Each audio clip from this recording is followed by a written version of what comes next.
Dobro. Poštovani govornici, dragi uzvanici, zadovoljstvo mi je pozdraviti vas sve na današnjoj konferenciji o Blaženom Alojziju Stepincu. Želim zahvaliti gospodinu Franji Paviću i Hrvatskom svjetskom kongresu na inicijativi za predstavljanje ove izuzetno bitne i hvale vrijedne knjige.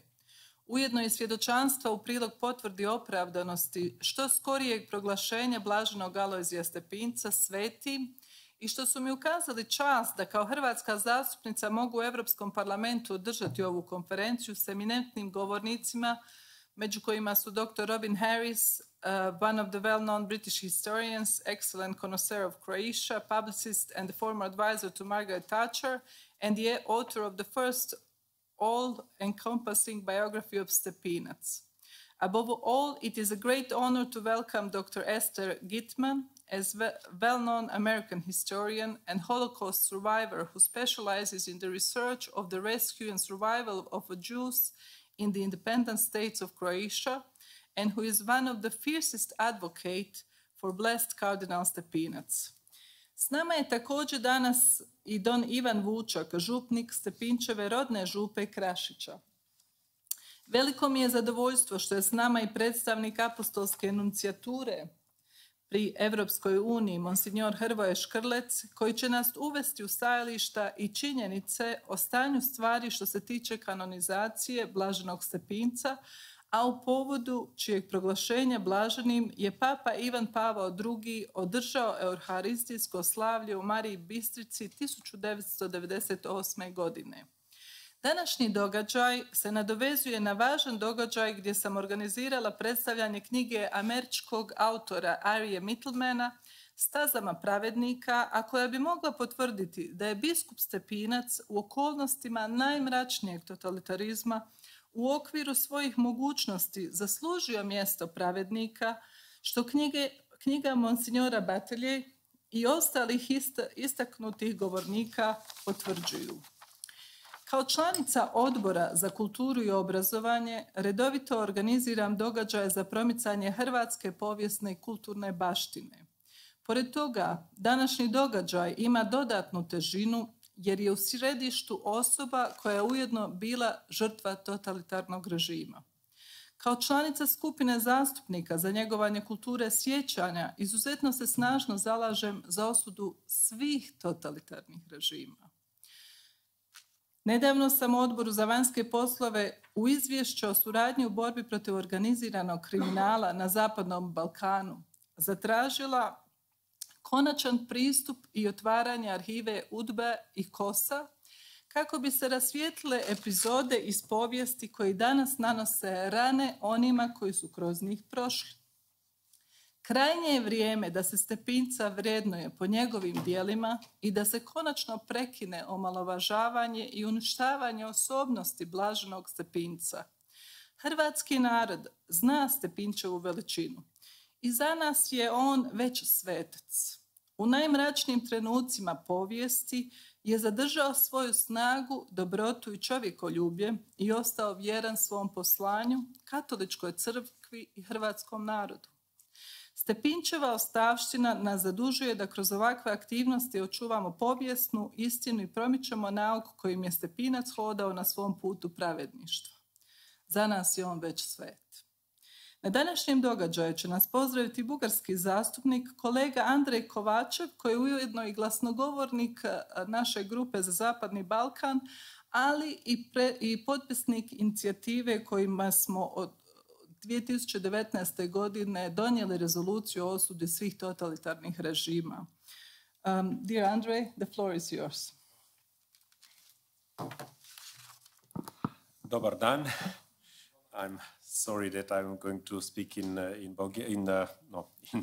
English. Dear Juliana, dear friends from Croatia, first of all, I'm very glad to be today with you in this, for me, very important event.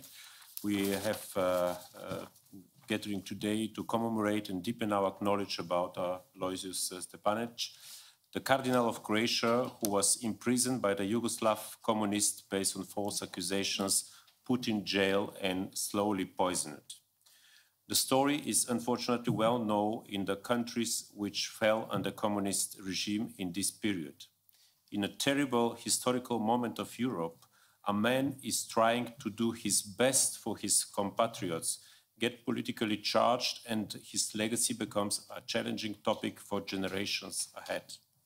This is just one example where a false interpretation of historical events and persons is misused by Yugoslav communists to support their political agenda and justify their uncontrolled power.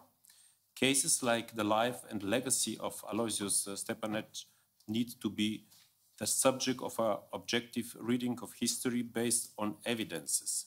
Fact-based reading of history founded on reliable and confirmed historical sources.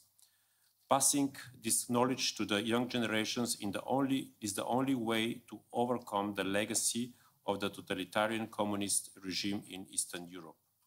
The regimes in communist countries develop a very sophisticated network of spies to control every aspect of life.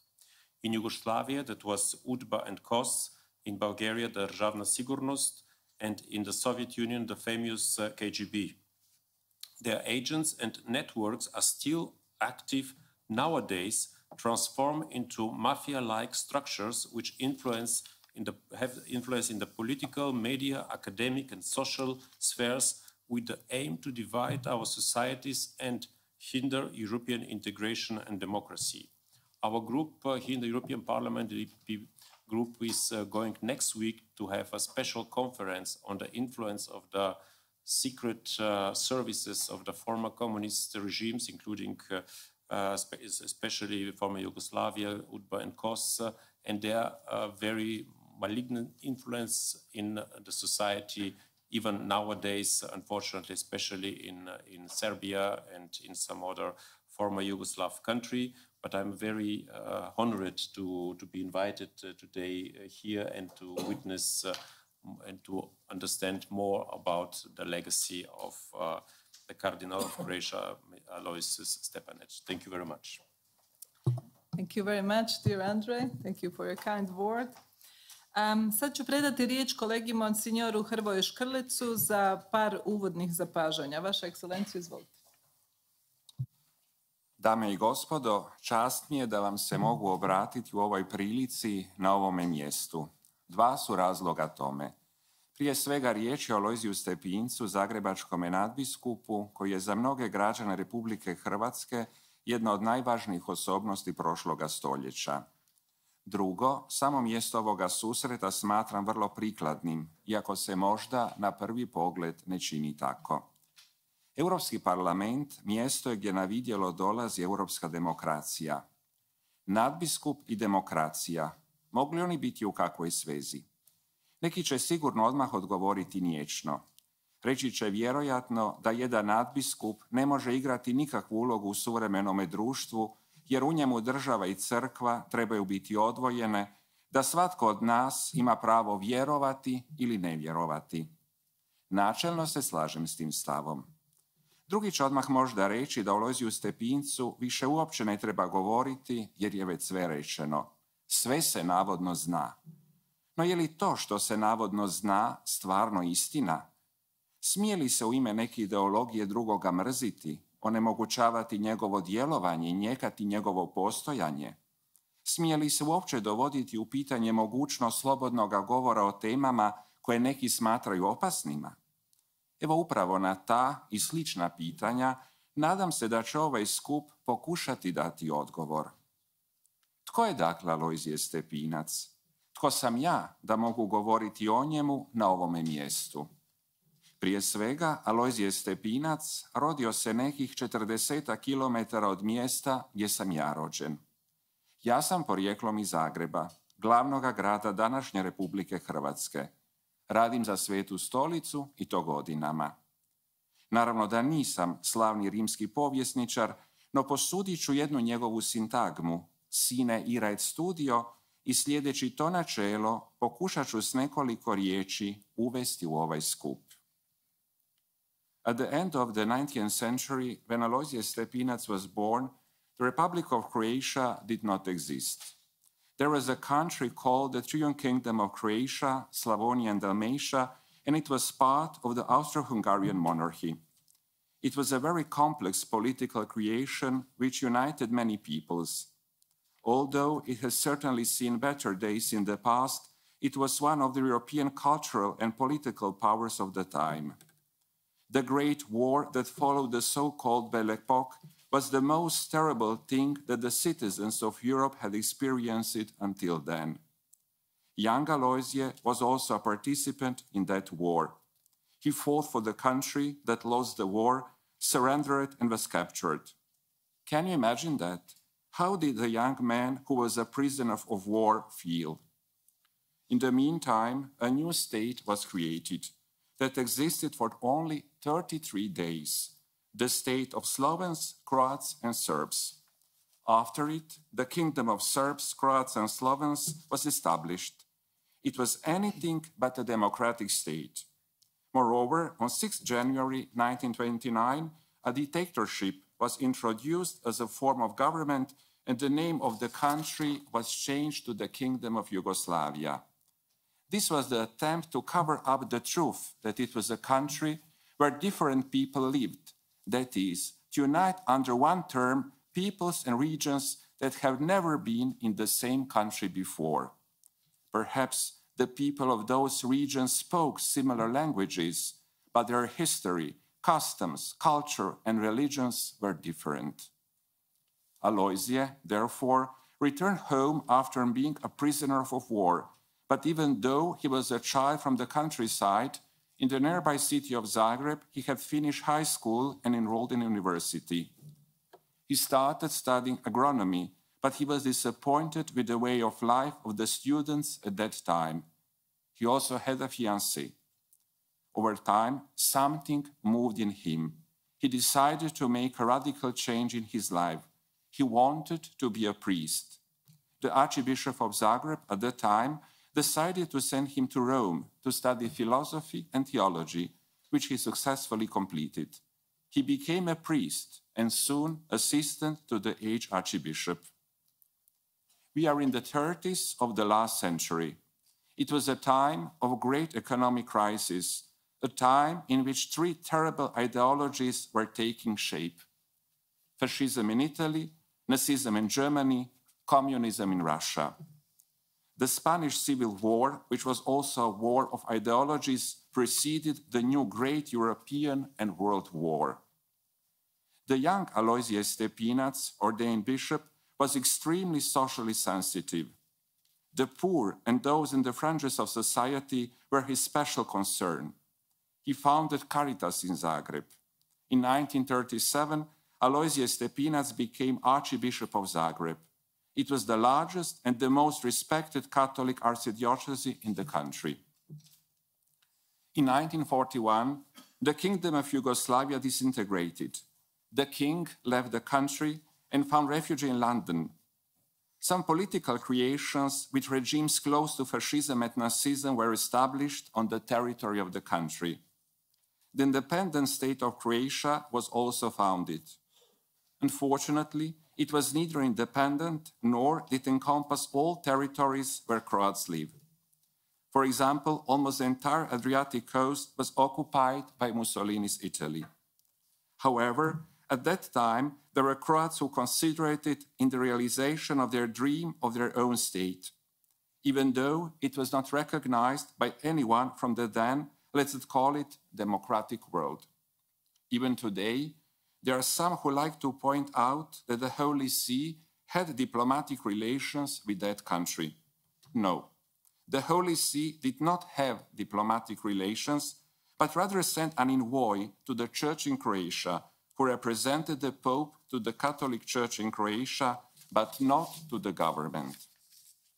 I would like to mention here that Alojzije Stepinac was always aware of his identity.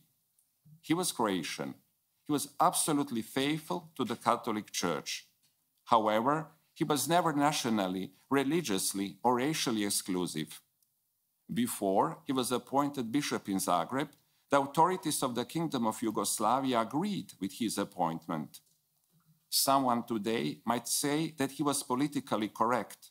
However, when racist laws were introduced in Croatia, Alojzije Stepinac did not remain silent. According to the judgment of some historians, no church leader in Europe spoke so clearly and loudly against the genocide. And not only did he speak, but he also acted, sheltering many persecuted Jews and Serbs to safety. For the sake of historical truth, it should be said that among the priests and religious there are some who are very close to the official Croatian authorities of the time, but very detailed historical research has not been able to find a real connection between Archbishop Alojzije Stepinac and the war crimes that took place in Croatia during the Second World War. Part of the population of the then Croatia did not accept the official government in Zagreb. Already in June, in 1941, the resistance movement was founded. Among the members of that movement were also members of the Communist Party, whose desire was to win power after the end of the war. That's how it happened. Some priests also participated in that resistance movement. After the Second World War, the new Yugoslavia completely distanced itself from the pre-war Kingdom of Yugoslavia, although it inherited its problems. Politically speaking, it was a dictatorship. It was even proudly pointed out that it was a dictatorship of the proletariat. In principle, freedom of conscience and religion, as well as the separation of the state and the church, were proclaimed, but these two principles were systematically denied. In the first years after the war, thousands of political dissidents were killed, among them several hundred Catholic priests, and the so-called dialectical materialism became the only allowed way of thinking.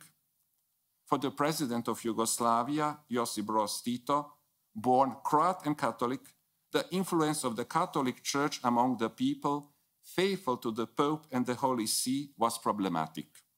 He wanted to establish the Croatian Catholic Church and to appoint Archbishop Alojzije Stepinac as its head. The Archbishop refused. It didn't take long for the authorities to respond.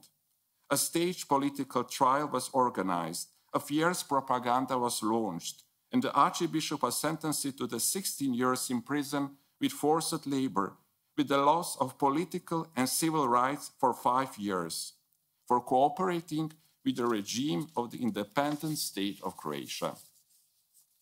The Pope and the Holy See were convinced of Stepinac's innocence. In accordance with the canon law, all those who participated in the process against the Archbishop of Zagreb were excommunicated. A few years later, in 1952, Alojzije Stepinac was created cardinal.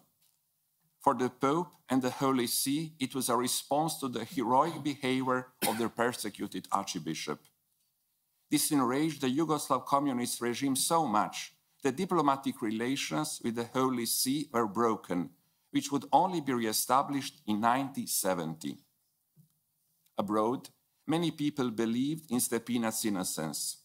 For example, the French Nobel laureate François Mauriac wrote that Alojzije Stepinac was condemned because he refused to break ties with the Pope. In Serbia, critical speech about that verdict has always been and still remains an almost taboo topic. While most bishops and priests of the Serbian Orthodox Church and the public opinion in Serbia believe that Alojzije Stepinac is guilty, there are also those who did not share that opinion, such as, for example, Bishop Dositej of Zagreb, whose life Alojzije Stepinac saved, and Bishop Dionysije of Canada. After 5 years in prison, Archbishop Alojzije Stepinac was released and sent to house arrest in his native village. Even while he was in prison, the communist authorities suggested to the Archbishop that they would immediately release him if he left the country. He refused. As for his stay in prison, some believe that he was systematically poisoned and tortured, while others claim that they had a decent stay. In any case, upon his release from prison, the Archbishop was a seriously ill man. The analysis of his remains carried out during the procedure for his beatification showed that the Archbishop Alojzije Stepinac was caused by systematic poisoning during the years spent in prison. According to some testimonies, he was exposed to radioactive radiation while serving his prison sentence. By releasing him early from prison, the communist authorities tried to cover up that they had done.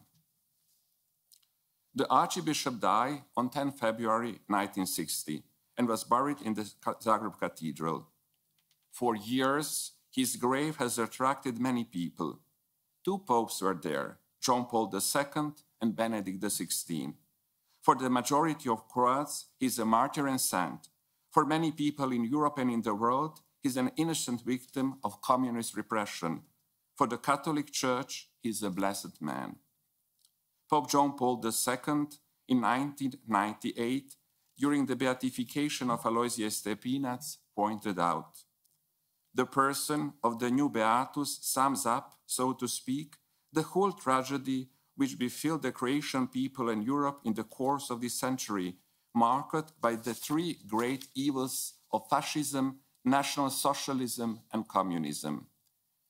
In this courageous witness, he was not alone.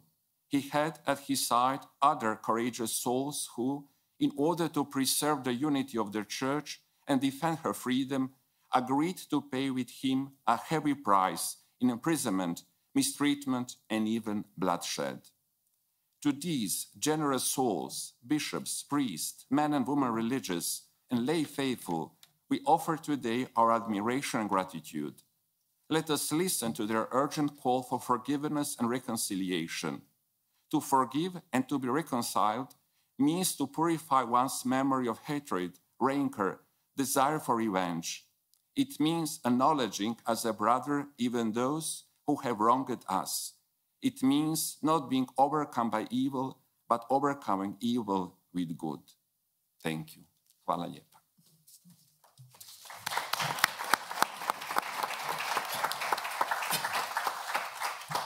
Hvala vam, monsignor Škrlec, na izvrsnom izlaganju. Sad možemo krenuti sa panelom. Za one koji ne znaju, mislim da ste već upućeni da imate prijevod, tako da imate slušalci, imamo i prevoditelja na hrvatski jezik. Okay.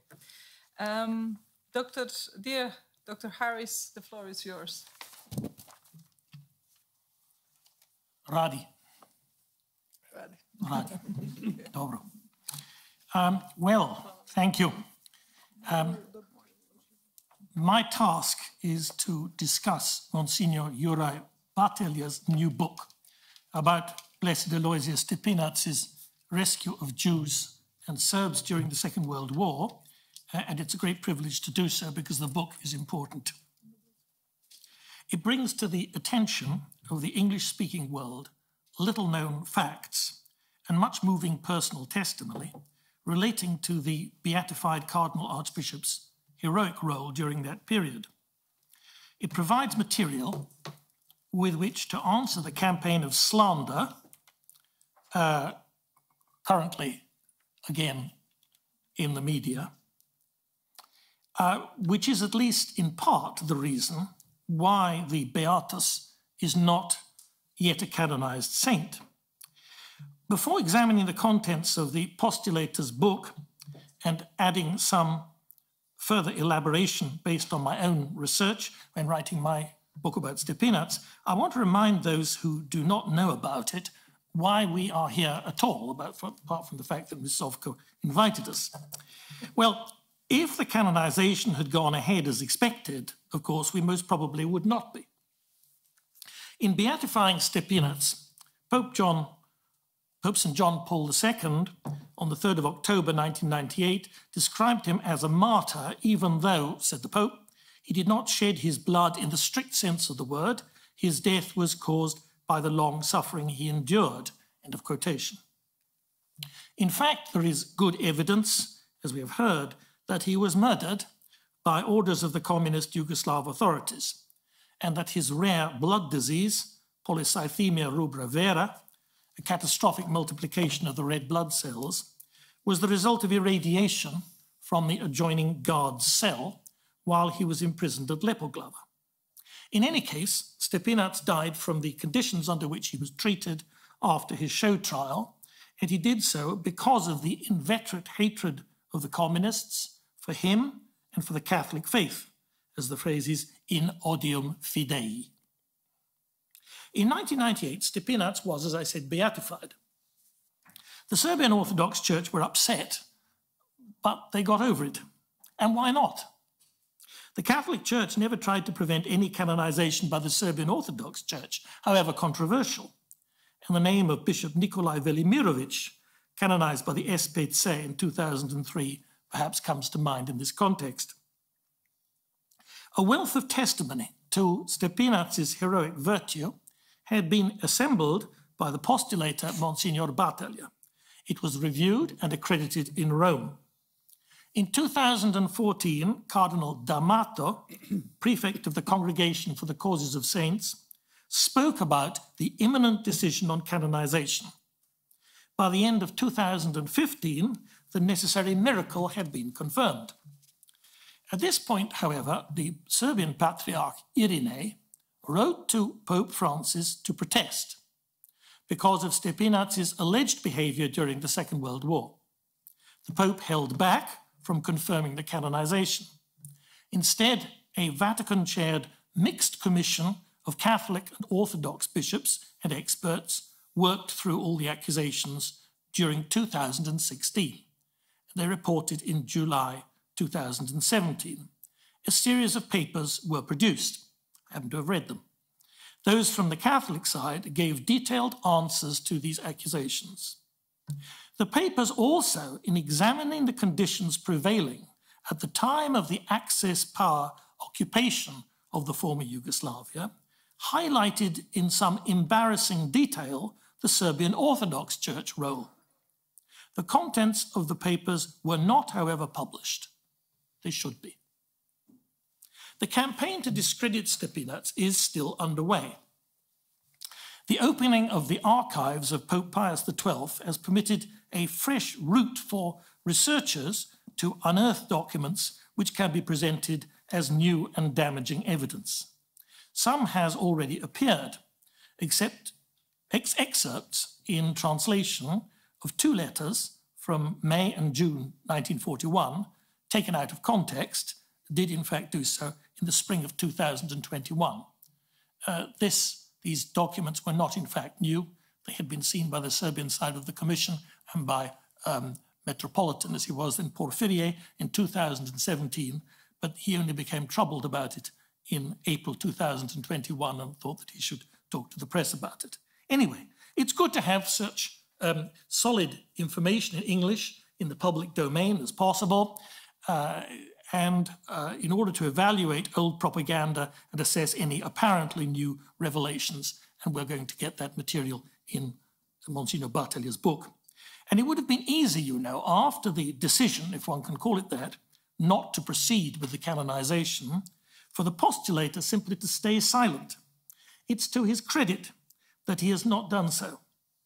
This shows moral courage and a commitment to the truth.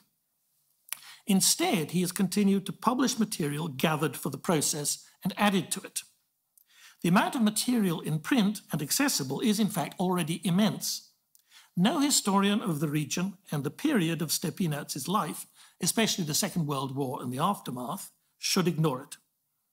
In 2017, for example, the postulator published a volume containing the material on Stepinac's mysterious death.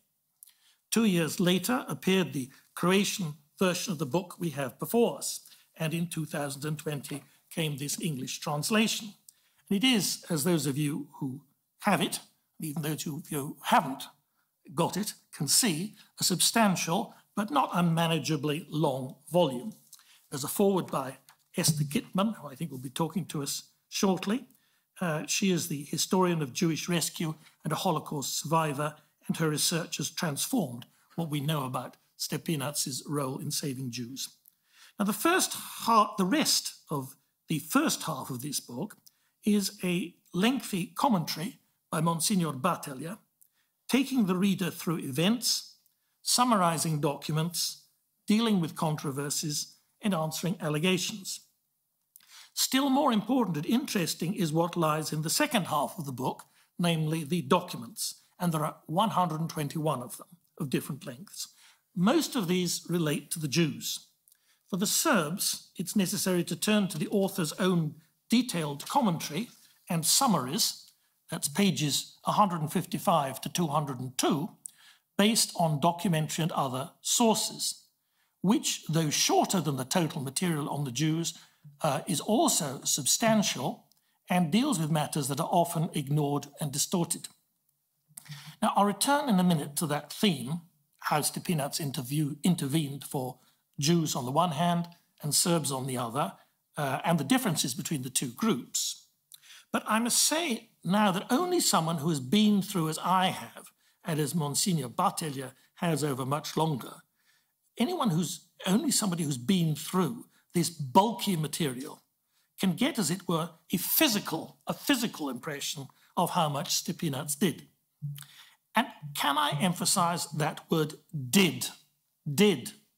It's possible to spend so long examining what he said, or what Pius XII did not say, or what they and others might have said better or differently, that we forget that these church leaders faced extraordinary difficulties in knowing what messages would be most effective in the prevailing circumstances. This was not the age of Twitter and Facebook and instant communication. They were not trying to establish an image for posterity. They were trying to do good and to save lives by whatever means were available, within the very narrow limits of the knowledge and of the power that they had at the time. Looking at what Stepinac did, we can see from the surviving documents that he intervened for Jews, for Serbs, for communists, for hostages taken by the Germans, for Orthodox clerics seized by the Ustasha, for Freemasons, for women, for children, for Croat soldiers facing execution, and for Slovene priests in concentration camps. He used the institutions of the church, notably Caritas, to save and accommodate thousands of Serb children with Catholic families. He turned his garden into a shelter for them. His palace hid them. His summer residence accommodated elderly Jews and little children alike. For the defense at his trial, the archdiocese gathered lists of his interventions, though these, remember, are just a fraction of the whole. These lists cover more than 200 typed pages of names and dates. I repeat, 200 plus pages. In the present book, we can read many letters of thanks and appreciation for what the Archbishop did. The Jews, individually and collectively, were profoundly grateful. They expressed that gratitude in moving terms. I return to the difference between the case of the Jews and the Serbs and the similarities. Although the outcome in the former case, that is, that of the Jews, may have been more predestined to tragedy, given the pressure from Germany, the issues were, in a sense, simpler. Stepinac claimed, and was eventually in practice acknowledged to have, a right to offer his protection to Catholic convert Jews and to those in mixed marriages, that is, Jews who married Catholic Arians. It was a struggle, but most of these seem to have been saved. He had no special authority in the matter of Jews who did not convert. He personally received Jews into the church to save their lives, but many did not want this. In those cases, he simply did what he could. He tried practically to ease their suffering. Above all, he hid and protected them. Well, in the case of the Serbs, there was a difference. There was, at least from the time of the uprising, at the end of June and throughout July 1941, a state of war.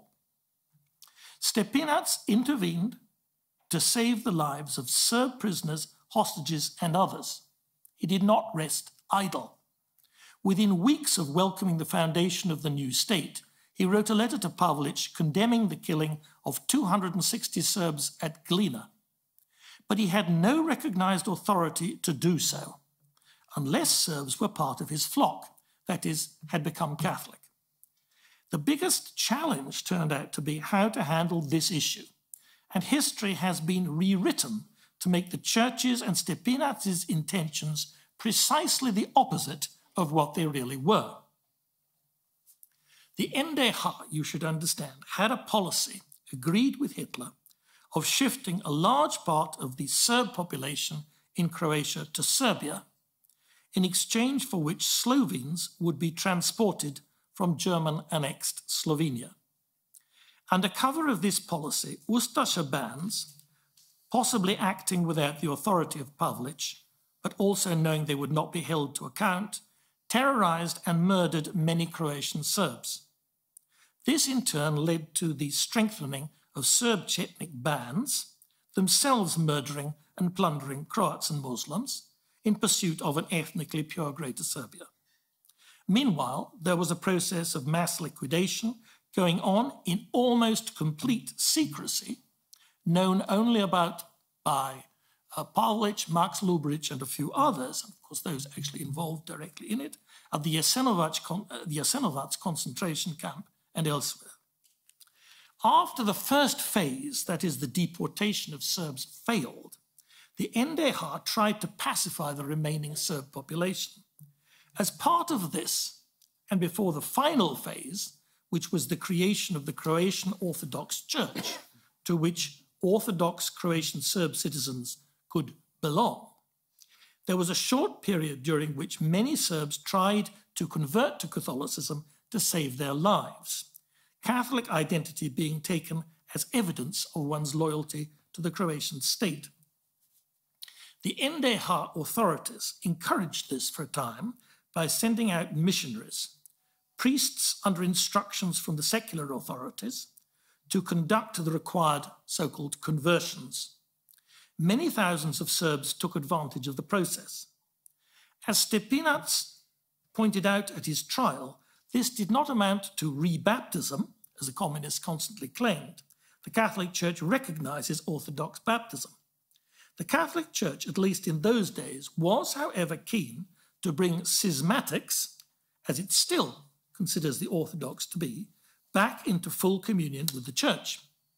But neither Pius XII nor Stepinac, who at every point referred back to the Pope and constantly enjoyed his support, wanted insincere conversions. Consequently, following the canon law, the bishops publicly insisted on a full process of catechetical instruction and proof of a sincere intention to be a Catholic before Orthodox, or Jews for that matter, were admitted. The Catholic bishops publicly rejected the attempts by the NDH authorities to involve themselves, and they rejected too the work of the unauthorized missionaries. The demand for conversion came from the Serbs themselves, though tragically it often did not save their lives. Ustaša bands killed them just the same. Communist propaganda created out of this matter a huge scandal, which is still mentioned by people who do not know the facts, as proof of the intolerance of the Catholic Church. In fact, however, Stepinac privately took a different line, one which he did not later admit to in court. Though it might have helped him then, he was a stickler for canon law, and he had clearly broken that law. As already noted, he baptized Jews at their request when they said it would save them. He also sent confidential instructions to the priests of his diocese, archdiocese. The original has been lost, but there's no doubt of the authenticity of the text, and it reads as follows, I quote, "When you are approached by people of the Jewish or Orthodox religion who are in danger of death and they want to convert to Catholicism, receive them to save human lives.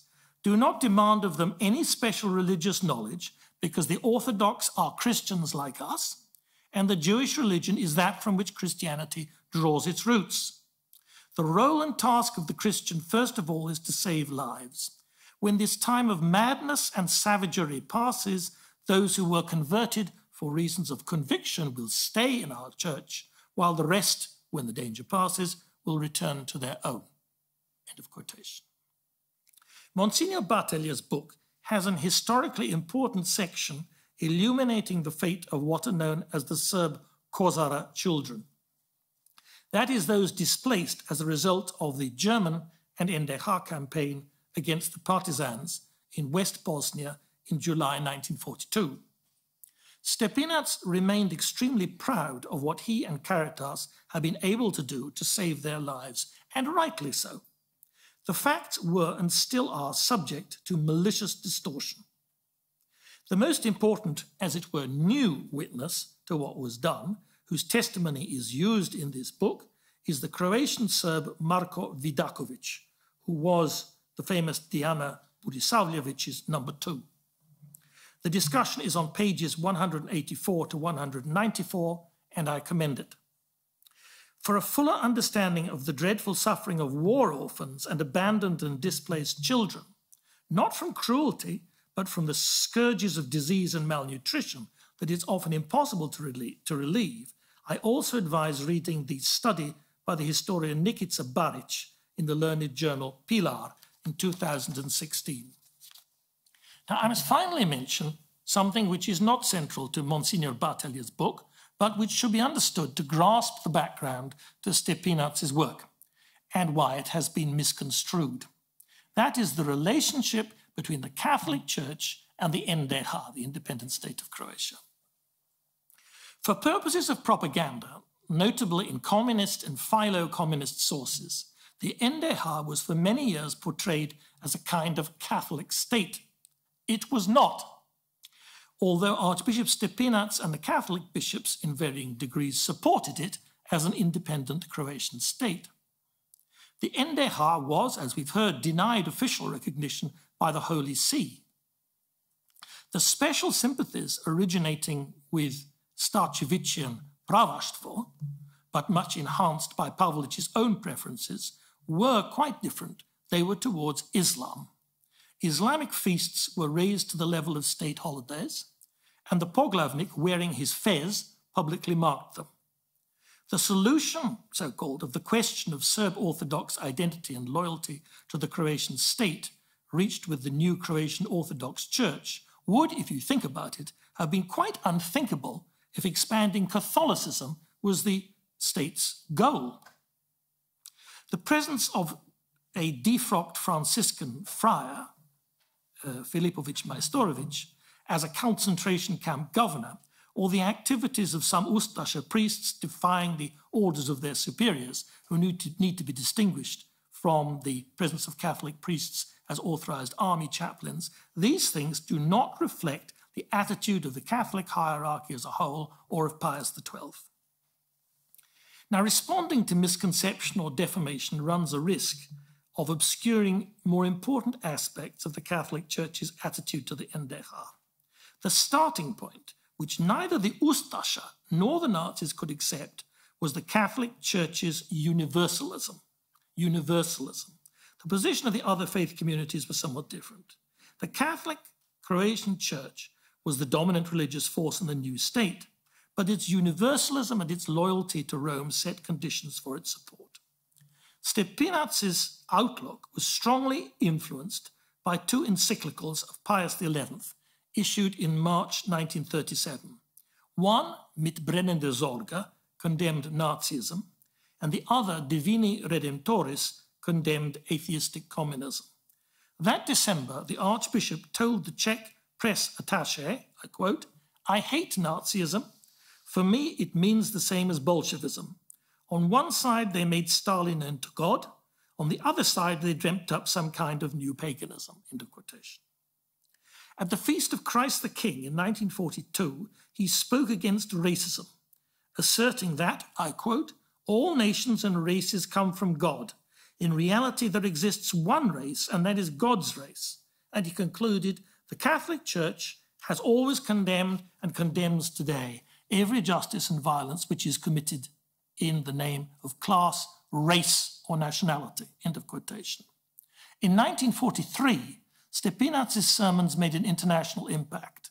They were quoted in radio broadcasts in London and New York, and they were the subject of an article in the New York Times.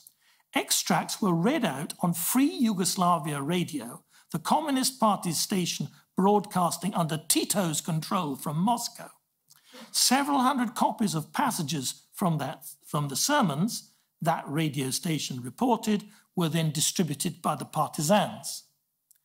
Now, neither the Ustasche nor the Germans had reason to expect anything different from Stepinac.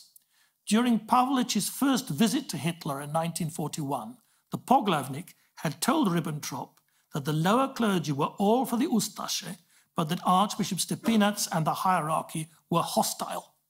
On 3 separate occasions, he asked the apostolic legate to Croatia, Abbot Marconi, to seek the Archbishop's removal by the Vatican. The requests were refused. Well, the postulator's book concentrates on one aspect of Stepinac's life as a Christian. That is how he carried out his duty to save the lives of those who were not of his flock, Jews and Orthodox Serbs. And it's right to do that because these matters have been and still are the particular subject of propaganda and lies. But Monsignor Batelier's other books of documents tell the wider story, and I hope that these too are translated so that Blessed Alojzije Stepinac becomes, as it were, the property of the universal Catholic Church as a canonized saint. It is not only an object of veneration by the Croats. Thank you.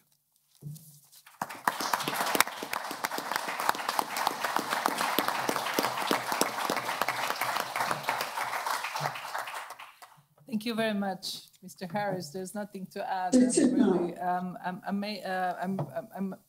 a great pleasure that you had this amazing expose. And now, without further ado, I will give a floor to the person who inspired Monsignor Jure Batelja to do this finally book in order to shed a light on the true personality and what righteous among the people has done at his time.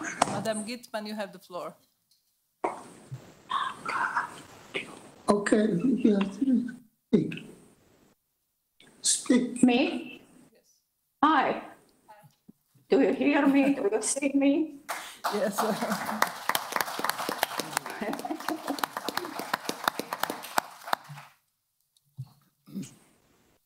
Hi. Today, my objective is to present the Archbishop of Zagreb, Dr. Alojzije Stepinac, as I saw him emerge from hundreds of documents that I had the privilege to review while in Zagreb on 1-year Fulbright doctoral fellowship.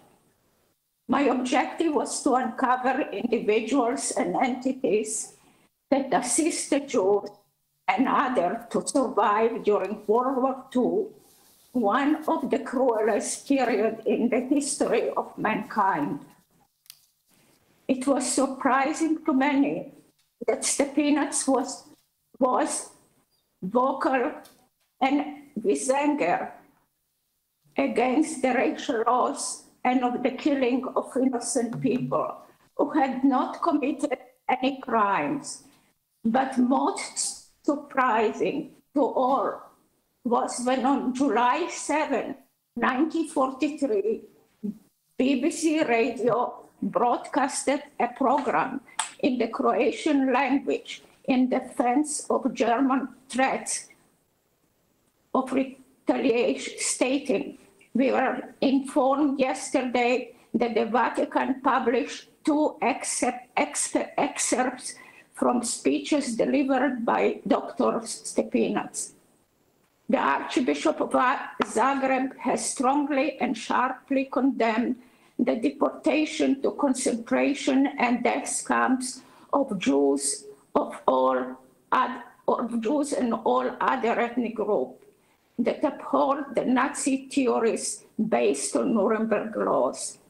The Vatican Radio announced that Archbishop Stepinac, in his weekly address, stated that every people and every race on earth has the right to exist and to humane treatment.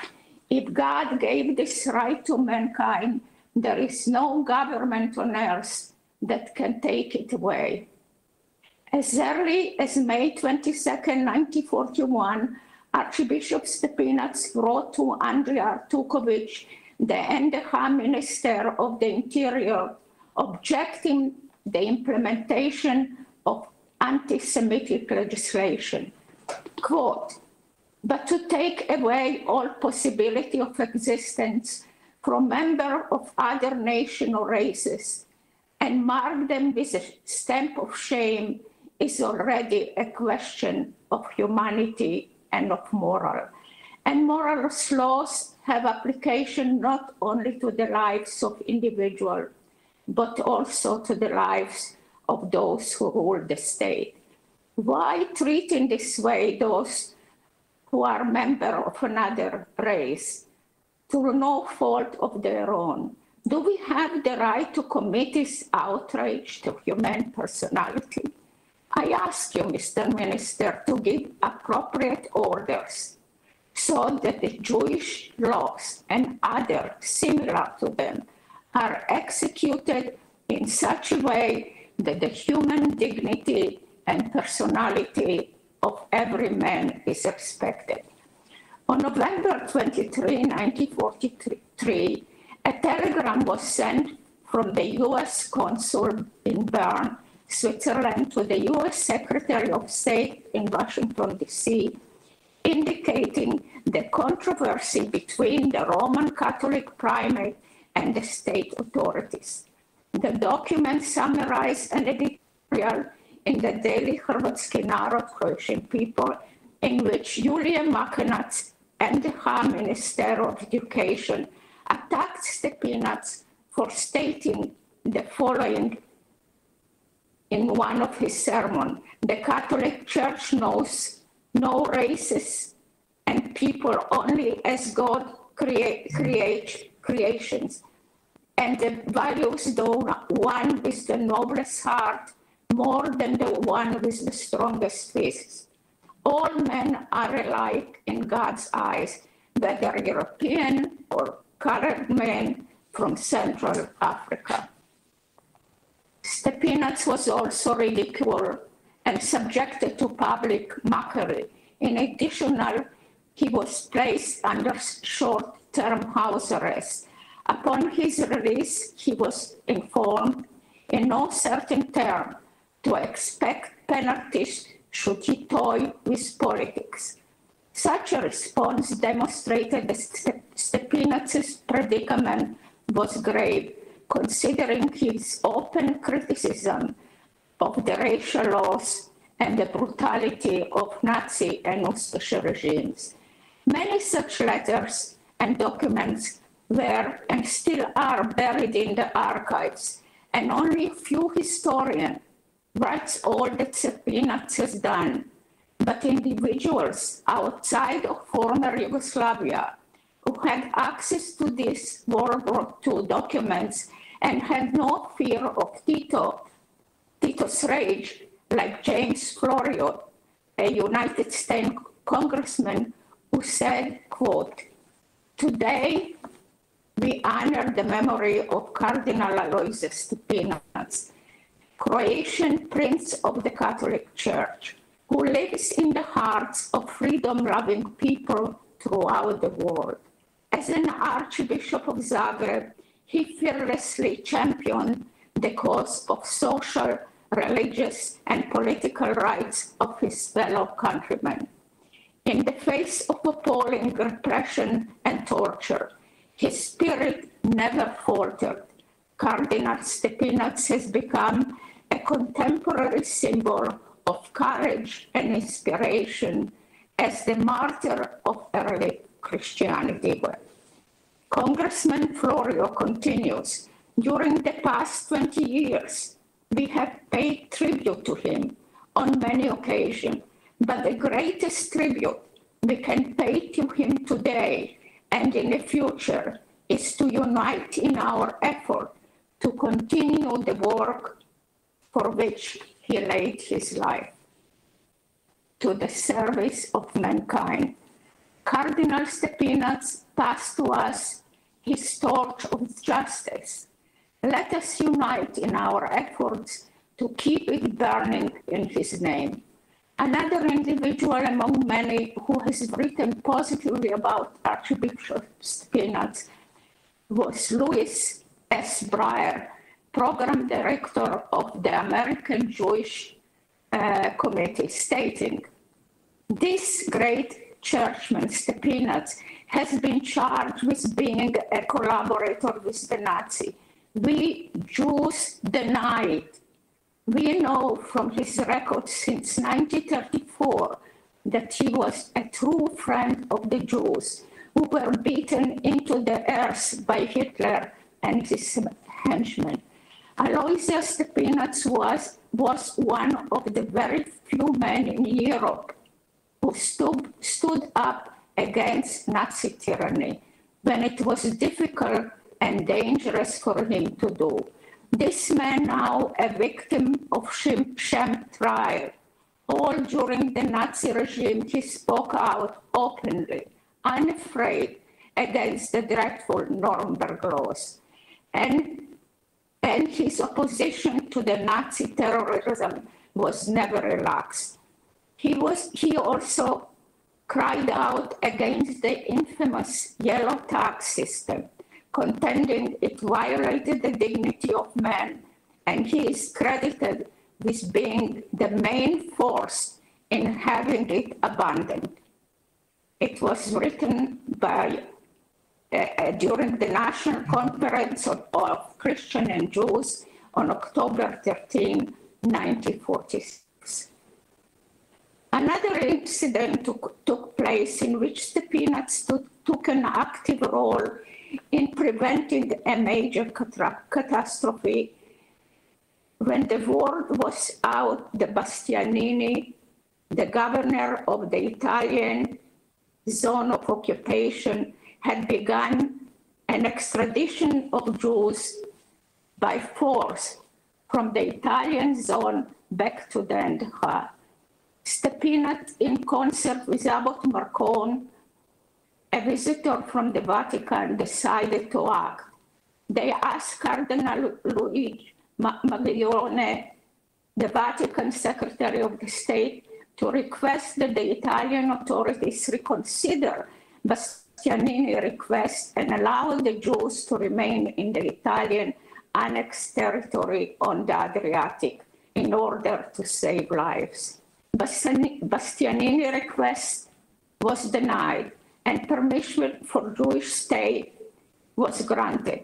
The basis for their request was that by 1942, about 30% of the Jews of Zagreb had converted to Catholicism, and that some were even baptized. Maglione obtained the permission from the Italian government to allow all Yugoslav Jews, refugees, to remain in the Italian zone of occupation.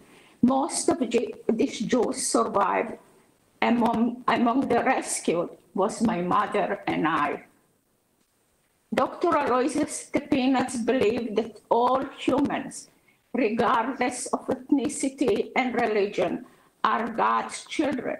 Some of the survivors whom I interviewed on this testified that on December 6, 1943, the SS authority in Zagreb entered the Lavoslav Schwartz home for the elderly Jews, ordering the resident to vacate the premises within 10 days, warning that those who would remain in the building would be deported to Auschwitz. At the request of the Zagreb Jewish community, as usual, Archbishop Stepinac acted. He organized the transfer of 58 elderly Jews to the Archbishopric building in Brezovica, near Zagreb. The Archbishop was their frequent visitor. They all survived to see the end of the war. Archbishop Stepinac's story begins how a young priest in his 30s from rural Croatia region rose to become a hero of his people, of the Catholic Church, and of many others throughout the world. Like an Old Testament prophet, Archbishop Stepinac remained relentlessly true to his church and the natural law by being the voice of conscience during 3 successive and contrasting dictatorial regimes. Stepinac defended the teaching of the Church, and in this way he demonstrated how a religious man attuned to the universal laws can comprehend the unity of the world in its differences. In this manner and with authoritative tones, he was one of very few men in Europe who zealously and openly defended the religious and civil rights of man. With even greater passion and authority, he exclaimed, "All nations and all races have a right to lead the life worthy of man and to be treated with dignity with which one treats man. Whether they belong to the so-called race of gypsies or whether they are from Africa or considered civilized Europeans, whether they are detested Jews or proud Serb Orthodox, all have the same right to say, 'Our Father who art in heaven.' And if God gave this right to all men, what is the human power that can deny it? Stepinac's instruction to all Catholics was, as Dr. Harris said, when you are visited by people of the Jewish or Eastern Orthodox faith whose lives are in danger and who express the wish to convert to Catholicism, accept them in order to save human lives. Do not require any special religious knowledge from them, because the Eastern Orthodox are Christian like us, and the Jewish faith is the faith from which Christianity draws its root. The role and duty of Christian is in the first place to save people. When this time of madness and savagery passes, those who would convert out of conviction will remain in our church, while the others, when the danger passes, will return to their church. The following was a note dictated by Archbishop Stepinac and transmitted from one person to another throughout the Nezavisna Država Hrvatska NDH, the independent state of Croatia. In thousands and thousands of copies, Archbishop Stepinac set an example of courage that will live for ages within the hearts of all freedom and loving people. In my travels around the world, I have seen his statue and words of hope and wisdom. And in my city of New York, a street is dedicated to him. Thank you.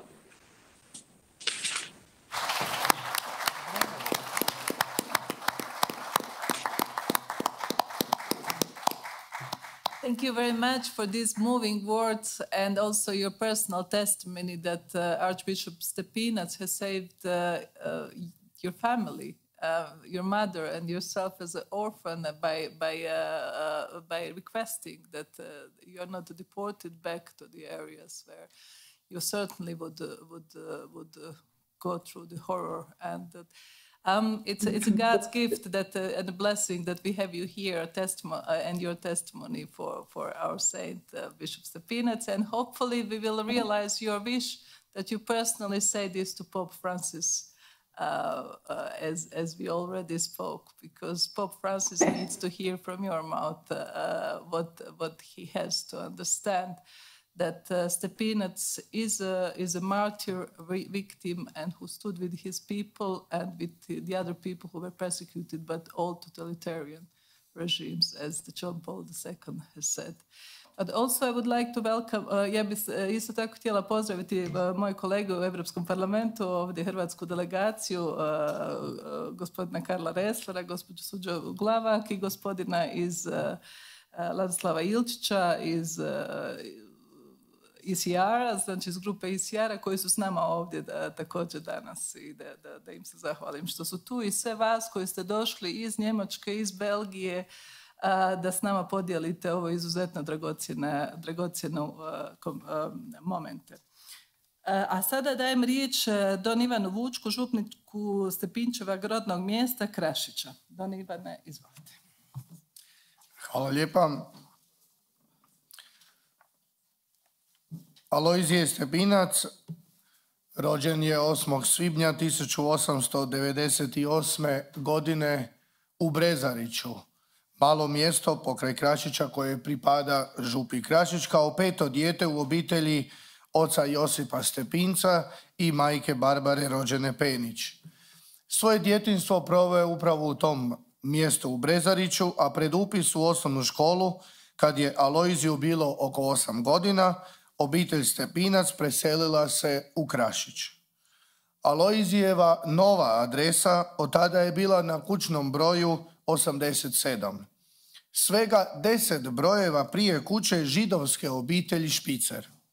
Naime, u Krašiću je tada na kućnom broju 96 stanovala židovska obitelj čiji domaćin je bio Oskar Špicer. Bavila se trgovinom mješovite robe.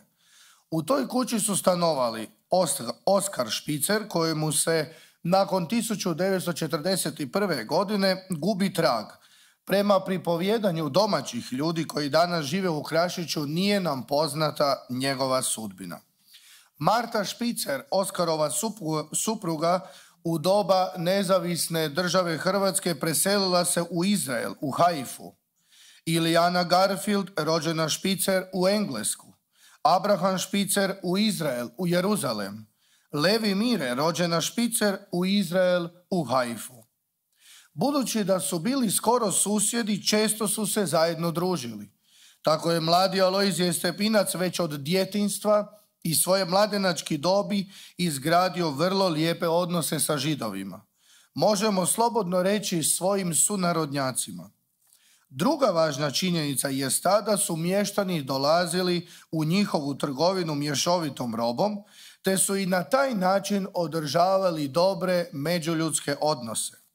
Obitelj Špicer mnogim je mještanima davala robu na riječ, kako se kod nas kaže na veru, a mještani bi platili dug kada bi nabavili novac ili pošli raditi na njihovu njivu, te tako nadoknadili dugove.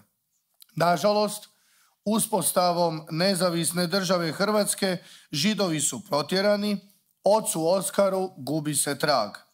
Ne može se sa 100% sigurnošću potvrditi da je on odveden u logor u Jasenovac. Ostali članovi obitelji Špicer su živi. U kući obitelji Špicer nakon II. Svjetskog rata komunistički režim uspostavio je urede općine, načelnikov ured, te trgovinu mješovitom robom koja se zvala Slavija. Danas ta kuća ima 3 vlasnika. Jedan dio zgrade je u vlasništvu obitelji Penić, također iz Brezarića, koji imaju svoju trgovinu, odnosno željezariju. Drugi dio kuće je u vlasništvu obitelji Čuk, koji imaju ugostiteljski obrt, a treći dio zgrade, cijeli prvi kat, danas je u vlasništvu općine Krašić, gdje se nalazi ured turističke zajednice općine Krašić. U susjednoj župi Pribić, u crkvenom Pribiću na kućnom broju 19, također je živjela židovska obitelj Vajs. Ova obitelj također se bavila trgovinom mješovite robe i ugostiteljstvom. Danas je ta kuća zapuštena i u privatnom vlasništvu. Gospodin Tihomir Puškar iz Puškarovog Jarka pripovjedao mi je da je njegova pokojna baka, koja je pohađala pučku školu od 1910. do 1914. godine, ispripovjedila da je pohađala isti razred zajedno sa kćeri gore navedenog Židova Vajsa. Rekla je: nikada neću zaboraviti kada mi je mlada Židovka za Božić poklonila jednu naranđu, a ja joj nisam znala ni koru oguliti. Također u Pribiću, u mjestu Strmac Pribički, na kućnom broju 20, živjela je židovska obitelj Josipa Adlešića. Ta obitelj također je imala trgovinu mješovitom robom, Gostionu i Ledaru. Potomci su otišli živjeti u Švedsku, a unuka od Josipa Adlešića, gospođa Silvija Adlešić, koja danas živi u Švedskoj, pripovijedala je da su njezinog djeta Josipa ubili Titovi partizani i bacili u jamu Jazovka kod Sošica.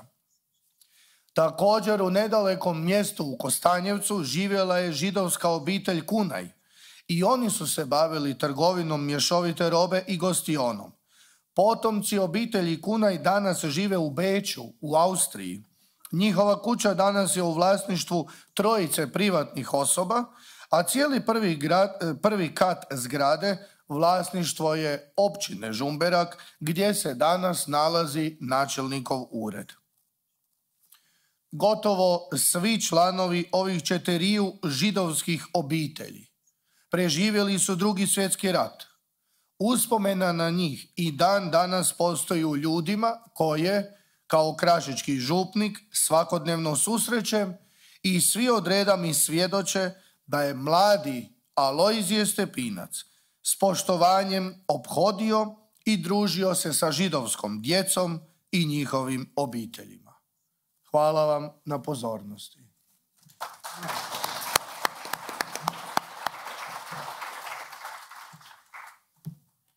Nakon ovih značajnih izlaganja, zadovoljstvo mi je dati riječi monsignoru Juraju Batelji, koji će govoriti o knjizi koju ovdje imamo časti predstaviti, o ulozi Blaženog Stepinca u spašavanju Židova i Srba u Drugom svjetskom ratu i time pomoći u raskrinkavanju izjava kojim se u medijskom prostoru pokušava osporiti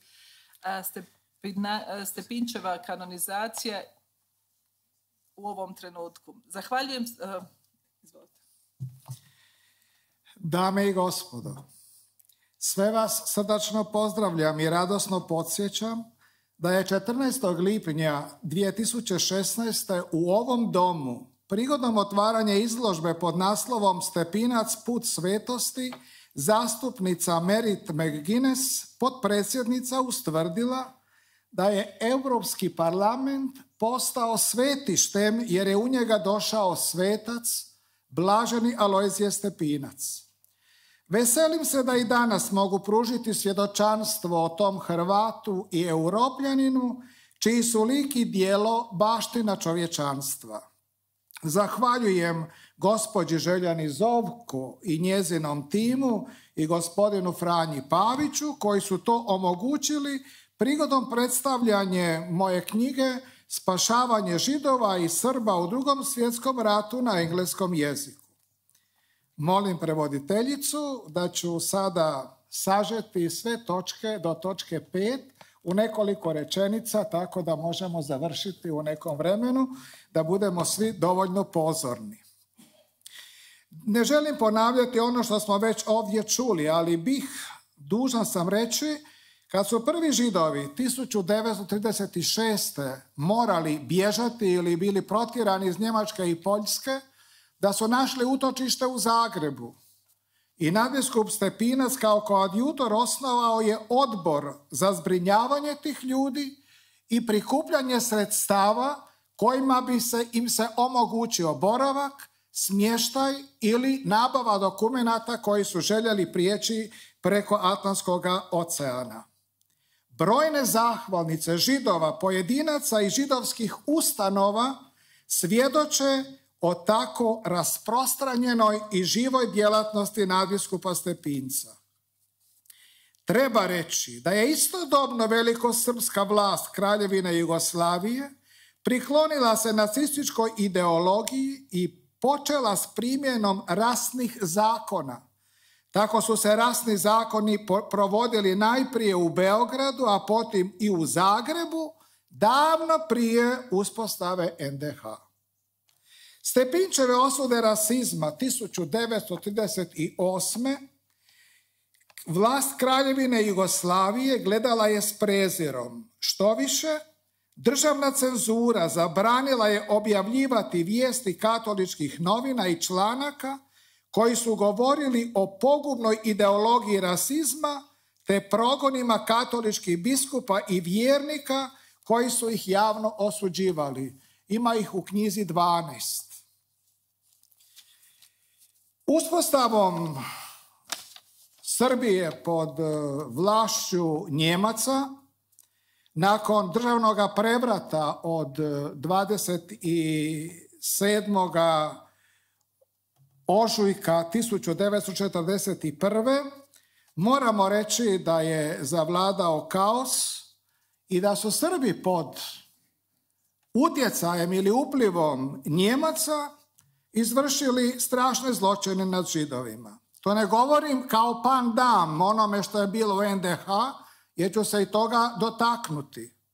Ali valja reći što je očevidac zabilježio. Neću sada ni o Nediću, ni o Ljotiću, ni o svim drugima koji su se hvalili i kitili nazivima kako je Hitler Božje oruđe providnosti i da su im se pridružili srpski episkopi i tako dalje. Ali očevidac je zabilježio: Jevreji su skoro potpuno nestali sa lice Srbije. Kada je avgusta 1942. general Lehr naimenovan za novog zapovednika čitavog evropskog jugoistoka, general Harald Turner pohvalio mu se u svom izvještaju akcijama u Srbiji, između ostalog konstatovao da je Srbija zemlja u kojoj je pitanje Jevreja i pitanje Cigana rešeno. Tako je Beograd bio jedini veći grad Evrope očišćen od Jevreja, postao je Judenfrei. Stoga je povrijeda povijesne istine i prikrivanje zločina nad Židovima kad se u današnje doba u Beogradu podiže isti spomenik za ubijene Židove i njihove ubojice. Nakon njemačke okupacije i velikog dijela hrvatskog područja i uspostavom nezavisne države Hrvatske događali su se slični zločini. Premda su ministri u vladi NDH i sam Pavelić bili oženjeni Židovkama, ali iz poslušnosti Mussoliniju i Hitleru donosili su odluke zasnovane na rasizmu koje su prouzročile brojne žrtve, osobito među židovskom i srpskom populacijom. Nadbiskup Stepinac se u tim okolnostima i uz opasnost po vlastiti život pravovremeno i u skladu sa svojim mogućnostima pokazao braniteljem i zaštitnikom Židova i Srba. Jednom zgodom, govoreći o nepravdama protiv čovječnosti, rekao je Paveliću: Poglavniče, lupite šakom po stolu i otvoreno recite Nijemcima i Italijanima da ovako dalje ne ide. Istina, bilo je katoličkih svećanika koji su položili vjernost ili zakletvu NDH, ali bilo je i uglednika Srpske pravoslavne crkve koji su položili ustašku zakletvu, poput vjeroučitelja, monaha, jerođakona Vojislava Nastića. Kasnije, 1947. imenovanoga vikarnim episkopom Hvostanskim s imenom Varnava, kojega je Srpska pravoslavna crkva 2004. uvrstila u diptih svetih. Zagrebački nadbiskup Alojzije Stepinac takvu zakletvu nije položio. Što više, prema srpskim izvorima i očitovanjima predstavnika Srpske pravoslavne crkve, Ante Pavelić je Vojislavu Nastiću nudio vodstvo Hrvatske pravoslavne crkve, a što je on navodno odbio. Hrvatski izvori potvrđuju da je Nastić boravio 20 dana u hotelu Esplanadi u Zagrebu na trošak Nezavisne države Hrvatske. Značajno je da su mu katoličke redovnice učinile puno dobra dok je boravio u zatvoru. Ovih dana smo čuli u izjavama gospodina Goldsteina da Stepinac nije nikada javno osudio rasističku ideologiju.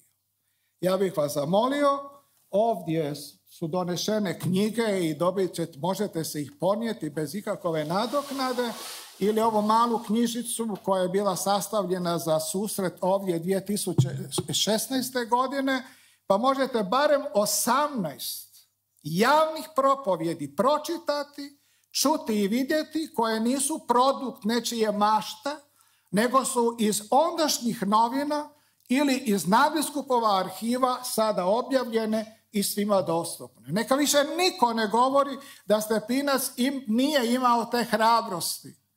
Ono što je rekao doktor Politeo, odvjetnik po službenoj dužnosti na Stepinčevom suđenju, volio bih vidjeti čovjeka koji se tih godina tako izložio za čovjeka u Zagrebu i u Europi, kako je to učinio zagrebački nadbiskup Alojzije Stepinac.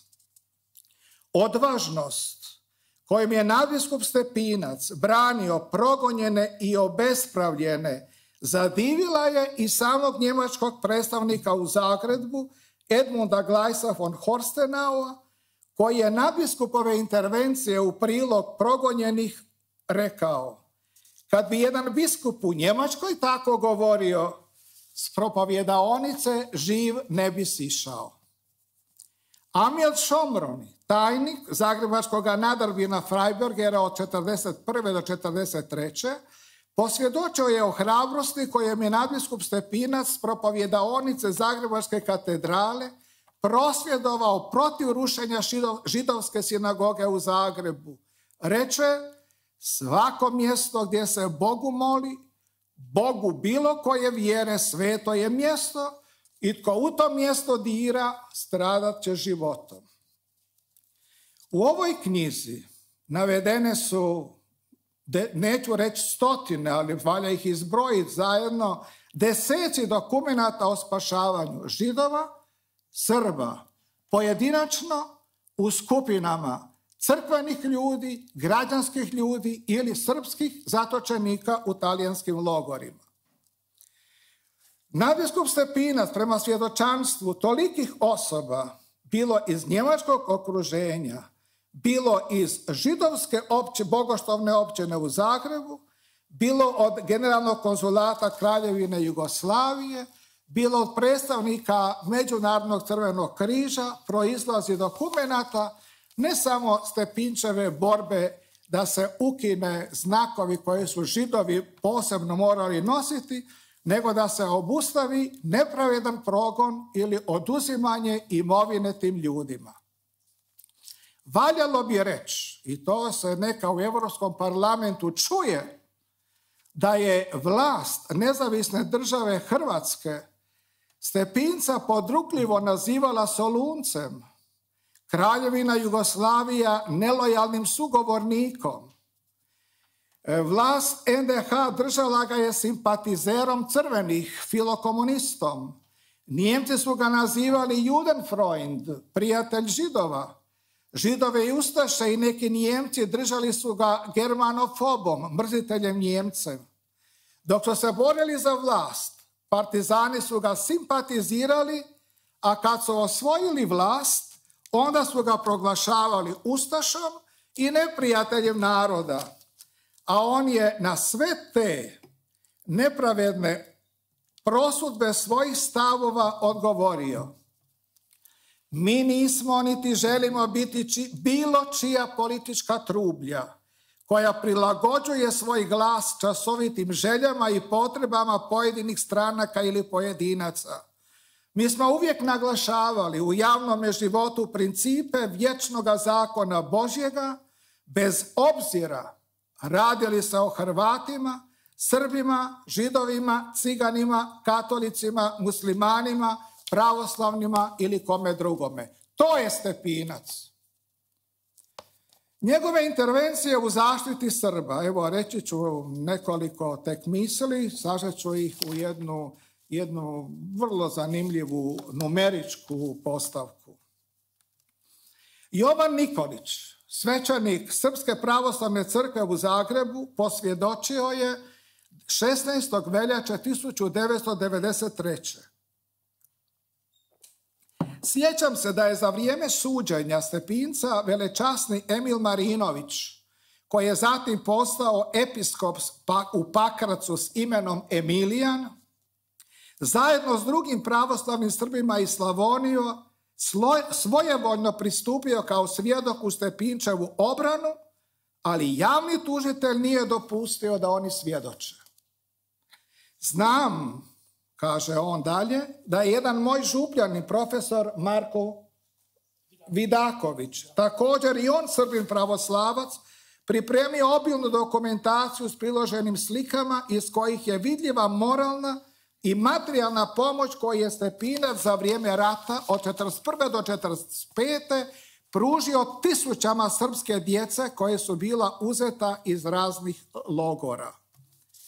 Kad govorimo o tom problemu, onda bih želio reći da mi je profesor Koljani na jednom simpoziju o sličnoj problematici rekao, a čujte, a je li taj Vidaković morao preći u katoličku crkvu? Rekao, nije trebao. Kao nitko da bi morao. Ko je htio, bio je slobodan. Tako niti Vidaković, koji je napisao i sinodu Srpske pravoslavne crkve opširno pismo i priložio dokumentaciju, ali nije koristilo.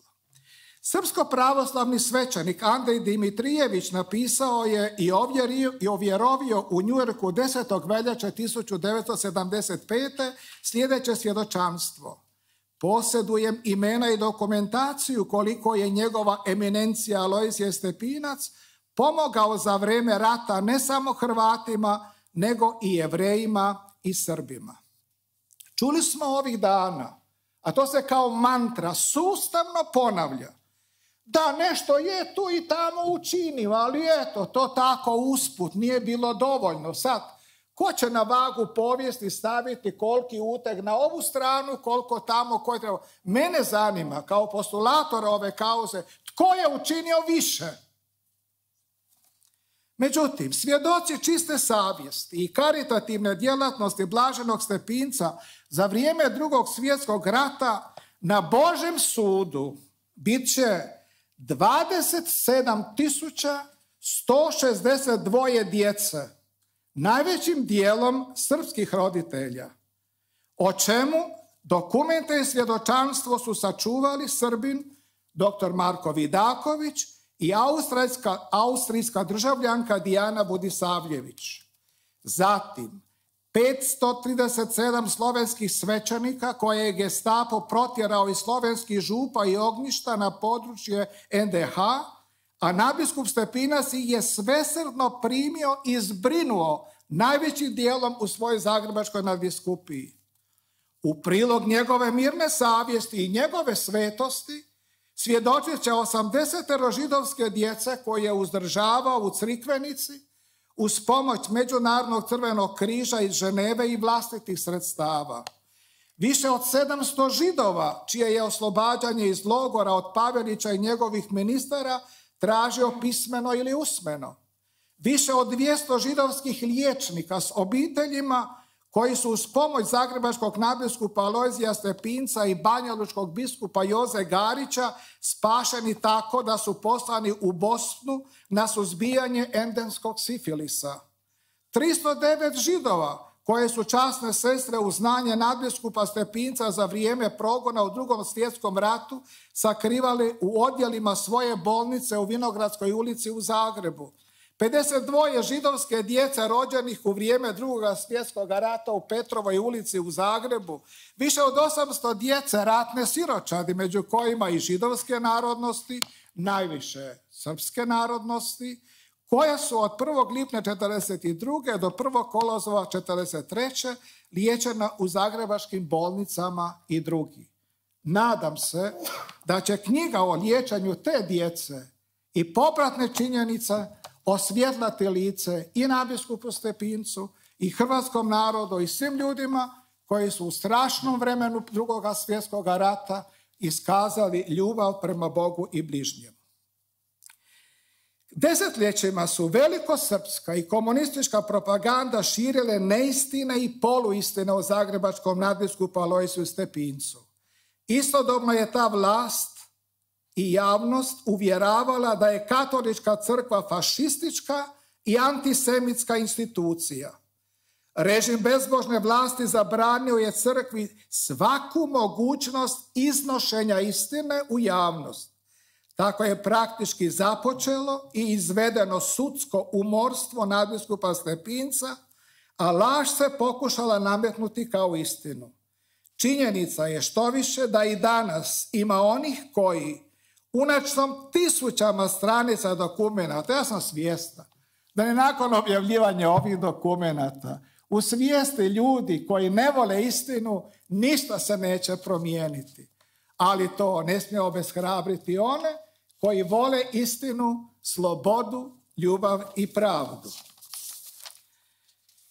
Uistinu, mržnja i lažna propaganda protiv nadbiskupa Stepinca nisu uslijedile u komunističkom sustavu zbog njegova nepružanja pomoći stradalnicima Drugog svjetskog rata ili prešućivanja zločina koji su se događali, nego zbog njegova hrabrog suprotstavljanja pokušaju komunističkih vlasti da katoličku crkvu u Jugoslaviji odvoji od Rima i stvori nacionalnu crkvu. Želio bih reći da je Aleksandar Ranković 15. svibnja 1945. naložio Ivanu Stevi Krajačiću, ministru unutarnjih poslova federalne Hrvatske, da se uhiti i stavi u zatvor zagrebačkog nadbiskupa Alojzija Stepinca i da mu se u istražnom postupku dokaže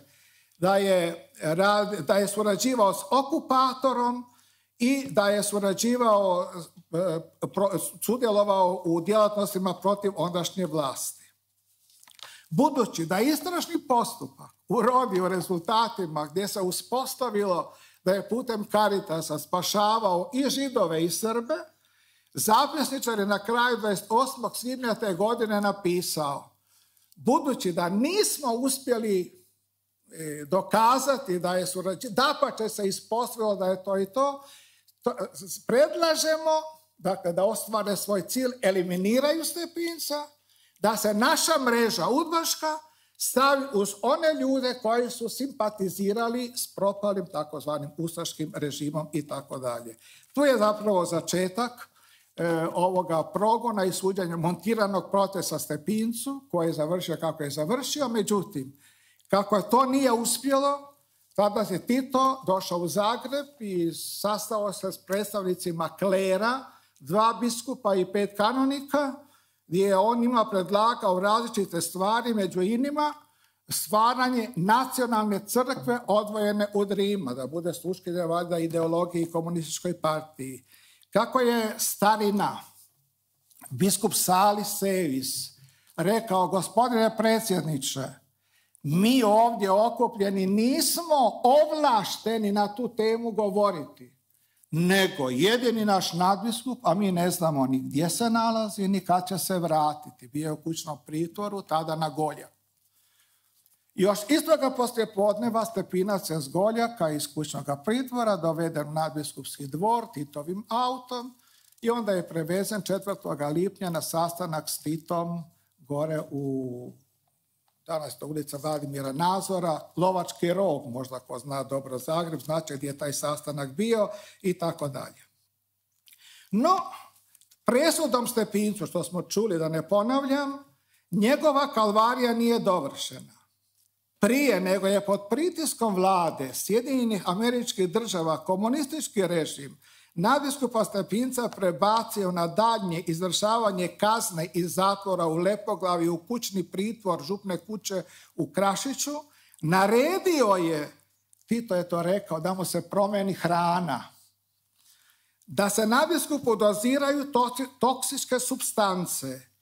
Pronađeni su kadmij, krom, olov, arsen i antimon u količinama koje nadilaze redovitost koju čovjek uopće može steći, zapravo 24% preko bilo je kadmija. To nije želja Vatikana, premda je, moram reći, onda je bio samo nadbiskup, supstitut u državnom tajništvu Giovanni Battista Re, pomogao mi je da smo došli do Kemijskog instituta La Sapienza u Rimu. Onda poslije toga smo to uspjeli u Americi na jednom institutu, pa u Torontu, dakle nisu to radili nekakvi primitivci ili ljudi koji nemaju iskustva ili da žele naći nešto što bi koristilo. Samo da tu sada reknem, to nije bilo dosta, nego jer je jedan liječnik za vrijeme obdukcije Stepinčeve izdvojio srce kao relikviju nadbiskupiji i hrvatskome narodu. Kad je UDBA saznala, zaplijenili su srce i zapalili ga da se zatre svaki trag. A u njegove vene mrtvog čovjeka uštrcali su prema zapisniku 12 litara karbone kiseline i formalina, a jer zapisnika nema, fali u spisima sudske medicine u Zagrebu, mi zapravo niti ne znamo što su oni njemu inicirali u njegove vene. Treba istaknuti i to da nadbiskupovo posredovanje kod državnih vlasti radi spašavanja ugroženih i zatočenih Židova i Srba omalovažava ili čak zlorabi za tvrdnju da je to bila podrška toj vlasti. Osim toga, na suđenju najvećem broju svjedoka očevidaca bilo je onemogućeno, čuli smo svećenika Jovana Nikolića Srpske pravoslavne crkve, onemogućeno iznijeti pravu istinu o Stepinčevoj ulozi u spašavanju Židova i Srba te u njegovu odnosu prema njima. Zapisi i izjave svjedoka o nadbiskupovu obranu skrivane su od očiju javnosti, a najveći broj dokumenta koji svjedoče o nadbiskupovoj dobrotvornosti prema Židovima i Srbima bili su isključeni iz sudske rasprave i na prijedlog javnog tužitelja predsjednik suda nije ih dopustio pročitati. Onemogućivanje svjedoka da iznesu svoje očitovanje i nasilje na dokumentima rezultiralo je teškim klevetama protiv nadbiskupa Stepinca, osobito protiv njegove ljubavi prema bližnjemu i kršćanske dobrotvornosti. Sabor Republike Hrvatske je 14. veljače 1992. osudio politički proces i presudu kardinalu Alojziju Stepincu, a Županijski sud u Zagrebu na sjednici vijeća 2016. poništio je presudu Vrhovnog suda Narodne Republike Hrvatske u Zagrebu protiv nadbiskupa Stepinca. U odluci suda stoji da se dr. Alojzije Stepinac ima smatrati neosuđenom i nevinom osobom. Židovka povjesničarka Ester Gitman je komentirajući presudu Županijskog suda u Zagrebu ustvrdila za nadbiskupa Stepinca nevin je stradao. Zaključak. Zaključno želim ustvrditi da je Blaženi Alojzije Stepinac bio zastupnik božanskih i ljudskih prava u društvu, navjestitelj evanđeoske istine i pravde, odvjetnik obespravljenog naroda koji, kao i svi drugi narodi, imaju pravo na vlastitu državu. Nikada nije izgovorio kakav bi trebao biti njezin politički sustav. Kao duhovni pastir čuvao je svoje stado na Kristovu putu prema slavi neba i hrabrio ga nadom. Ova konferencija bi trebala imati puno optimizma i nade da ga Bog neće zaboraviti. Zato je često ponavljao svoje biskupsko geslo: u tebe se, Gospodine, uzdam, i njime na putu istine i vjere uzdržao sebe i povjereni mu narod. Na sve prigovore njegovoj svetosti ponavljam riječi njegove obrane. Ja kažem ovo: kad se prilike srede i smire, kad se budu mogli publicirati svi dokumenti, kad se budu mogli isti u miru raditi i izraditi, kad svi faktori mogu slobodno da kažu svoju riječ bez ikakvog straha, potpuno slobodno u svjetlu čiste istine i sa političkog i sa moralnog stanovišta, neće se naći ni jedan čovjek koji bi upro prst u zagrebačkog nadbiskupa. Ja njemu vjerujem više nego bilo koji čaršiji. Ovaj današnji susret potvrđuje da je došlo to vrijeme, koliko god se protivnici istine tome protivili. Oni, jer polaze s ideoloških i političkih pobuda, a ne kršćanskih vrijednosti i povijesne istine, ne mogu dokučiti Stepinčevu svetost. Naime, ona ima neprolaznu vrijednost, privlačnost i nadahnuće, jer je sazdana na uzornoj primjeni evanđeoskih načela ljubavi prema Bogu i bližnjemu, tako prijeko potrebnih suvremenom europskom i svjetskom društvu. Hvala.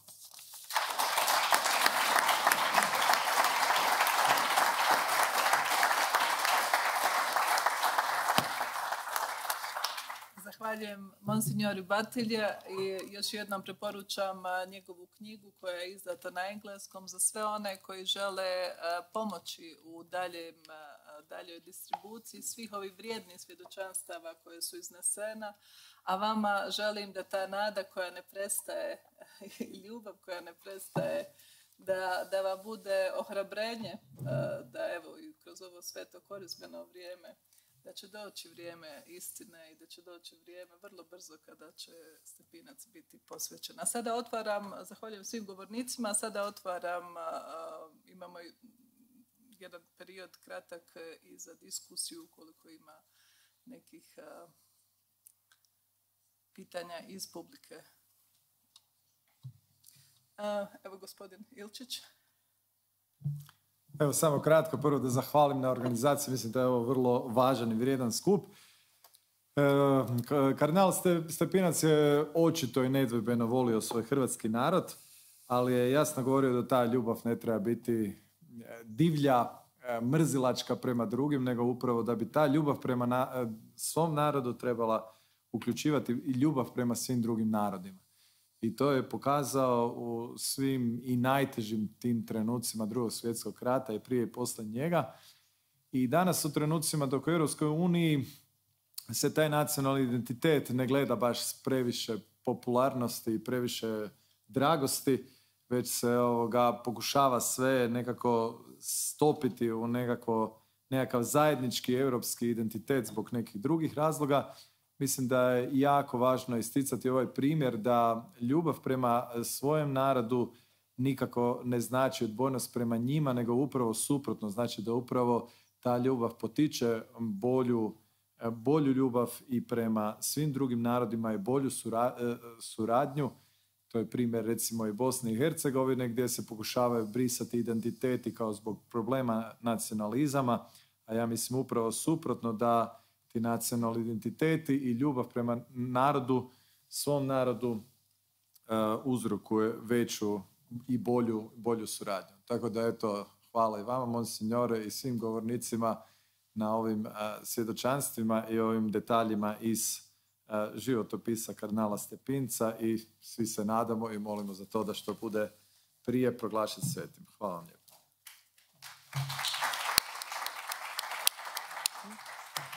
Evo, zahvaljujem gospodinu Ilčiću. Još jednom samo da podsjetim prije nego što dam riječ našem Karlu Resslera.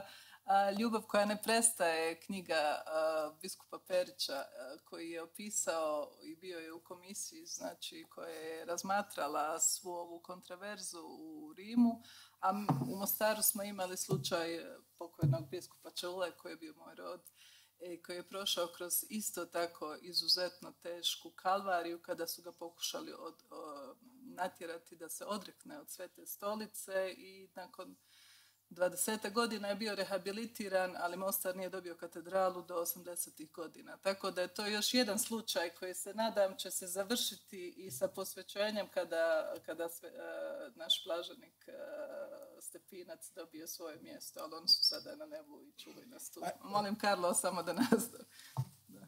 Hvala puno Željana. Prije svega hvala na organizaciji, na inicijativi za ovakvim skupom nakon 2016. Da i ovdje u Europskom parlamentu na jedan sustavan način zapravo prođemo kroz lik, djelovanje u iznimno teškim trenucima za hrvatski narod, ali i u trenucima kada je čovječanstvo zapravo došlo vrlo blizu svoga dna i djelovanja kroz praktički dva totalitarna sustava i usprkos takvim okolnostima, usprkos kasnije i komunističkoj tiraniji, montiranom sudskom procesu, teškom kršenju ljudskih prava, pritvoru, Blaženi Alojzije Stepinac je zaista do posljednjih trenutaka predano služio i crkvi, predano je služio i hrvatskom narodu i u tom kontekstu mi je stvarno bilo drago danas čuti još neke, ne sve meni do sada poznate detalje iz života, ali i kasnije tog zanimljivog procesa i beatifikacije, a sada i procesa kanonizacije za koji se nadamo da će skoro se približiti svome kraju. Nekako zaključno, čini mi se, i zapravo mi se svidjela ta misao, čini mi se od profesora Harrisa, da je zapravo vrijednost i snaga ostavštine Alojzija Stepinca u konačnici da nadilazi i taj nacionalni identitet i da se zapravo nadamo da skoro unutar katoličke crkve bude u jednom širem kontekstu univerzalnosti katoličke crkve, ali univerzalnosti svega onoga što je on radio, kako je djelovao i sa jednim stvarno neslomljivim i nadljudskim integritetom pred svim tim vanjskim pritiscima, prvo ustaškog režima, ali onda i komunističkog režima koji su zaista vječna inspiracija i u ljubavi prema svojem, ali kao što smo vidjeli i danas iz cijelog niza različitih izlaganja, bliskosti ne samo prema svojemu, nego prema stvarno svakome čovjeku. Zato hvala puno još jednom.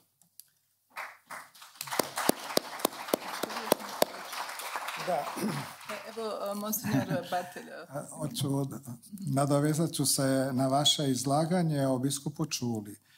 Ja sam ovdje iznio slučaj Vojislava Nastića, Varnave, koji je u 2004. patrijarh Pavle ga je uvrstio u kanone kao velikomučenika u Srpske pravoslavne crkve, što je posve u redu, stvarno je pretrpio. Ali ako uzmemo obzir da mu nije smetalo što je s Pavelićem šurovao i tako dalje, onda me čudi sada zašto je Stepinac kao zagrebački nadbiskup ne bi smio razgovarati s Pavelićem u trenucima kad to zahtjeva njegova služba ili spašava ljude i tako dalje. Ali ću reći ovo, onda biskup Čule i taj Vojislav Nastić, zapravo tada bi bio biskup, vikarni episkop. Dakle, njih su iz Zenice, u zatvore u Zenici, prevozili u Sremsku Mitrovicu. I tamo u jednom naselju stavili su neki vlak i onda je došlo do namjerno insceniranog toga sudara u kojem su polomljene noge ovoga episkopa Nastića, a onda tu je stradao i biskup Čule. I tamo su ga onda časne sestre Svetoga križa njegovale, pružale mu utjehu i zanimljivo da Nastić u pismu časnoj majci, provincijalnoj poglavarici, sestre Amadeji Pavlović, točno opisuje svoje razgovore s Pavelićem i kako mu je nudio osnivanje Hrvatske pravoslavne crkve i tako dalje. Dakle, on surađuje redovito recimo zakonito, što je njegovo pravo. Ne znam zašto bi se to zakonitom crkvenom poglavaru u Zagrebu ne branilo ili on to ne bi smio činiti onda, ne da pregovara s Pavelićem o nekakvim tvorevinama, nego da spašava ljudske živote. Da. Zahvaljujem monsignor Batelja, zahvaljujem zastupnicima, zahvaljujem svima onima koji su ukazali nam čast da 2 sata provedemo skupa. Zahvaljujem prije svega gospodinu Paviću i Hrvatskom svjetskom kongresu. Zahvaljujem hrvatskom konzulu iz Dizeldorfa koji je ovdje s nama. Zahvaljujem predstavnicima Hrvatskog veleposlanstva i misije. Također svim onima koji su nam ukazali čast. Ovdje imamo i gospodina Akrapa koji je izuzetno izdao i svoju knjigu o propagandi s kojom se služi u slučaju nadbiskupa Stepinca u jednoj hibridnom ratu koji mi i danas znamo i pratimo, koji se dešava znači u svim ovim geopolitičkim zbivanjima. Ali prije svega zahvaljujem gospođi Ester Gitman, gospodinu Robinu Harrisu, koji su dali tu univerzalnu dimenziju i viđenje što znači biti pravi katolik, što je značilo za Blaženog Stepinca, znači za njega je svaki život bio neprocjenjiv i za svakog kršćanina je apsolutno nedopustivo razlikovati ljude po rasi, boji kože ili po njihovoj vjeri ili nacionalnosti. Tako da je njegova misija ovdje na zemlji završena, on nas štiti, ali naša je misija i naše poslanje da konačno istinu obznanimo i da te formalnosti koje su potrebne da sveca koji za nas jeste svet, konačno dobijemo i to priznanje u Svetoj stolici, a to očekujem da će vatikanska diplomacija konačno i učiniti. Ja vam mogu reći da je taj proces pravno praktički završen. Čekamo samo odluku Svetoga Oca i kardinalske komisije da se odredi datum kad će to biti. A iz onoga što se meni čini, neće omašiti.